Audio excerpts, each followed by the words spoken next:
Good day, YouTube. Alduin back for another video here on the Pagan Perspective. This particular question actually came from one of our very own substitute hosts, but this came at a time when he wasn't a host. So this question comes from Eric, or Arik, and it basically says, I'd love to hear how you each came to the tradition that you're practicing, what appealed to you about the tradition, and more so, why did it appeal to you more than any other? And did you do any divination to figure out if this was the correct path or not? All excellent questions, great question. And if you've been watching me here on the Pagan Perspective for the last few years, and even when I was a substitute host, I probably answered little segments of this question over time.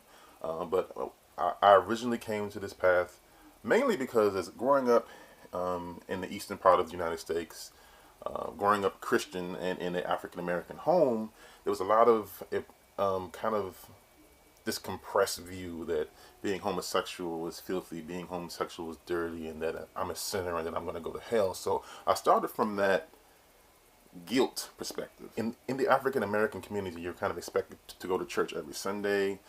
It's kind of a part of your identity in most cases. So I would constantly find myself fighting my thoughts over this God that didn't like the way I express myself, the way I know who I am, and that was a problem.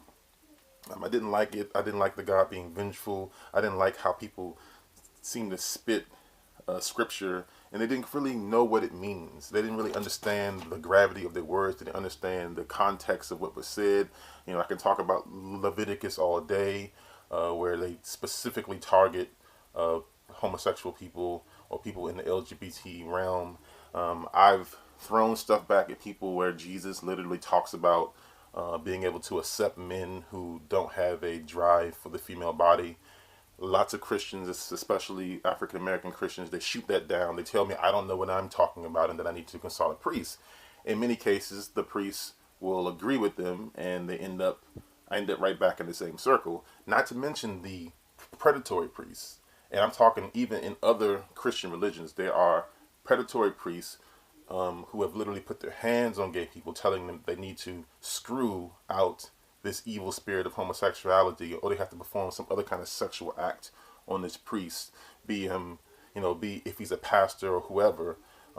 In Christianity, for being a Baptist, like what I was raised under, or being Catholic or what have you. So there's a lot of stuff that I saw coming up as a kid in the 90s and learning and reading different stories and understanding the control concepts and the guilt concepts.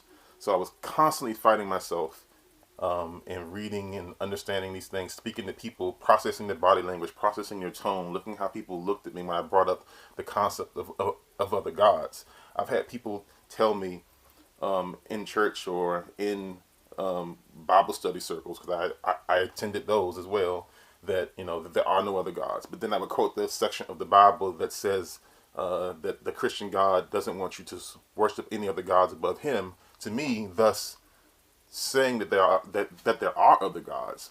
And again, I was repeatedly hit with this willful and woeful ignorance of their own structure, their own belief system.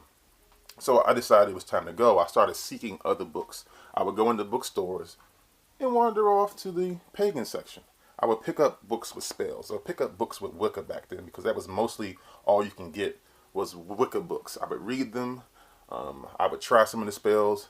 Then one day I took the book with me to my Bible study, showed it to one of the older men who was basically meant to be a mentor to me, and he told me to take it back. So I did. Took the book back. Went back to a Christianity for a few years, maybe 2 years. When you're a kid, 2 years feels like it's forever. And then eventually, I decided that I had enough. When I got older and I had a little bit more control over where I would go on some days, I would go to church with my parents, but basically every time they would tell me to give myself to their Lord or go down to the pew, I would actually refuse. I would not go. This was not for me. And in my head, I knew it wasn't for me. I endured that for some time. I ran across audiobooks. I ran across several books with actual people who are gay, who are into shamanic Wicca, other types of forms, and that became very, very extremely powerful. this was during the time that I was doing lots of meditation and things. So I was actually going into different realms by meditating, speaking with different things. At the time, I thought it was imagination. Fast forward, I learned little bit more about astral travel, shamanic journeys, and then I realized these places, they were very much the same when I would go back. And then I started to build things and move forth along my path. So I basically, I want to say maybe about 9, 10 years ago, I made a decision to dedicate myself to the god and goddess. At that point, I picked like a general god and goddess. I didn't really like pick one, just the god and goddess energy. I did a modified ritual of the bringing down the moon to kind of signify my submission and deciding to work with a pagan god and goddess. I felt the energy. It was amazing. I felt free. I felt light. And I moved on. I continued to work. I dropped the Wiccan part of my path for, I want to say, maybe a year or two ago, because I'm focusing a lot more on shamanic things. I did find that as far as my lineage goes, I have a strong connection to some of the original bloodlines that was involved in voodoo. So I'm going to be searching a lot more into that, but I'm going to be looking a lot more into folk magic, shamanism, and things of that nature. To answer that, another part of that question, how did I feel like it was the right one for me above all others? I feel like we're always on the path of learning. I feel like no matter where you are, you can always evolve or make lateral movements. So I won't say that I feel like my path is better than anyone else's path. I think that's the wrong way for me to look at it. I feel like for me and where my spiritual evolution is at the time, I feel like I'm on the correct path because it feels right to me. Did I use divination? I've always been a big fan of tarot cards. Even during the time that I was Christian, I collected a few decks that I had to throw away. Then I rebuild up. Right around along that time, I started buying more witchcraft books. I did a spread. I learned how to do it. And from what I remember reading in the cards, I felt as though it was a good move for me. And that's kind of where I'm at today. I am still a shamanic, eclectic witch at this moment. I just don't use the Wiccan moniker anymore. That's not part of my particular feelings. I think my path has kind of diverged a bit from that. But I mean, if you're out there and you're looking at this video and you are, you feel like you want to move away from where you were born, what you were following, it's going to be a hard road because it may be hard to find people who sympathize with you, especially for me coming up in the black community.